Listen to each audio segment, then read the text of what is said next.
রান্নার gas booking করার পরেও দীর্ঘদিন সিলিন্ডার না পাওয়ার অভিযোগে এবার ক্ষোভে ফেটে পড়লেন একাংশ উপভোক্তা। বুধবার মাথাভাঙা মহকুমা শাসকের দপ্তর ও বাংলোর সামনে জড়ো হয়ে বিক্ষোভ প্রদর্শন করেন তারা। বিক্ষোভকারীদের অভিযোগ, গ্যাস বুকিং এর পর ডিএসসি নাম্বার পাওয়া গেলেও দিনের পর দিন লাইনে দাঁড়িয়েও মিলছে না গ্যাস সিলিন্ডার। ফলে সমস্যার মুখে পড়তে হচ্ছে সাধারণ মানুষকে। বহু পরিবারে রান্নার কাজও ব্যাহত হচ্ছে বলে দাবি উপভোক্তাদের। এদিন পরিস্থিতির প্রতিবাদ জানাতে বাধ্য হয়ে মহকুমা শাসকের দপ্তরের সামনে বিক্ষোভে সামিল হন তারা। দ্রুত গ্যাস সরবরাহ স্বাভাবিক করার দাবিও তোলেন তারা। অন্যদিকে গ্যাস অফিস সূত্রে জানা গিয়েছে, গ্যাসবাহী গাড়ি পর্যাপ্ত পরিমাণে না ঢোকায় সিলিন্ডারের সংকট তৈরি হয়েছে। সেই কারণেই নির্ধারিত সময় অনুযায়ী গ্যাস সরবরাহ করা সম্ভব হচ্ছে না বলে জানানো হয়েছে। পাচ্ছি না, ভোর 5টা থেকে লাইনে দাঁড়িয়ে আছি, আজকে 5 দিন যাবত।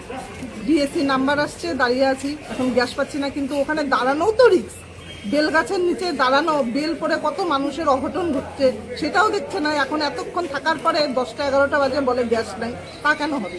ডিএসসি নাম্বার ঢোকার জন্য আবার আমাদের আরও একদিন আসতে হয় নাম জমা দিতে।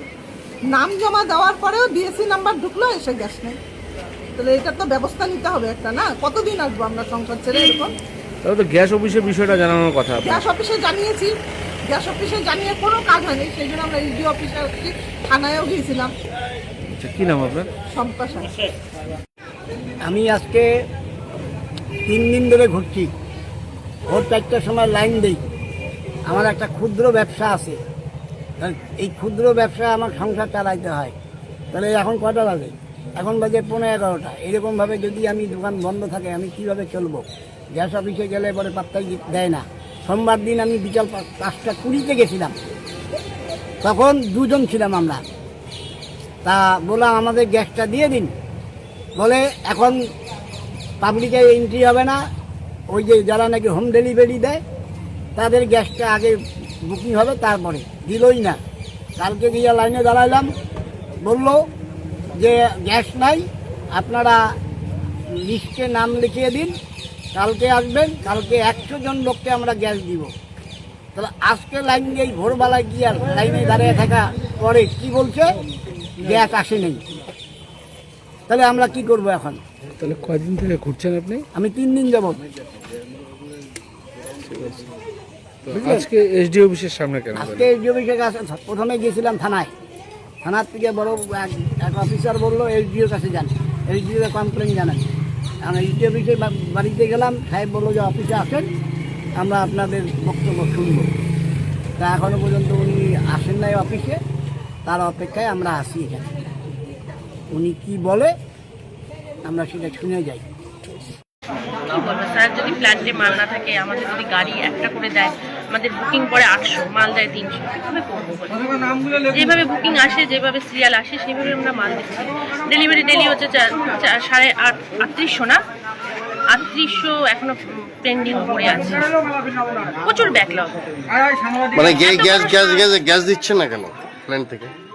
প্ল্যান্ট থেকে গ্যাস দিচ্ছে না, ওরা বলছে মাল শর্টেজ আছে, যেটা ট্যাঙ্কার আসে সেটাই ঢুকছে না, সেটাই শর্টেজ আছে।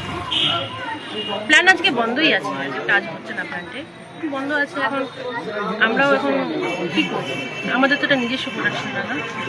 আচ্ছা, এই 2 দিন থেকে কি গ্যাসের গাড়ি কি আসছে কি? না, 2 দিন ধরে, আজকে দিয়ে 2 দিন ধরে গ্যাসের গাড়ি আসছে না। শুক্রবার দিন 2টোর পর গাড়ি এসেছিল, যতজন দাঁড়িয়েছিল আমরা দিয়েছি। কিছু এলাকায় হোম ডেলিভারি করিয়েছি, কিছু গ্রামে, কিছু টাউনে হোম ডেলিভারি করিয়েছি শুক্রবার দিন। তারপর থেকে নেই। শুক্রবার না তো, ওটা কবে এসেছিলাম? শুক্রবার না, শুক্রবার এসেছিল আজকে। তাই আজকে কি বার? তা বলছে যে গ্যাস বৃহস্পতিবার না, সোমবার, মঙ্গলবার দুপুরে একটা গাড়ি এসেছিল। গ্যাসে কালোবাজারি হচ্ছে, এরকম একটা অভিযোগ বলছে। ওটা তো প্রশাসন দেখবে। আমি তো অনেকদিন থেকে বলেছি প্রশাসনকে, প্রশাসন দেখবে এটা।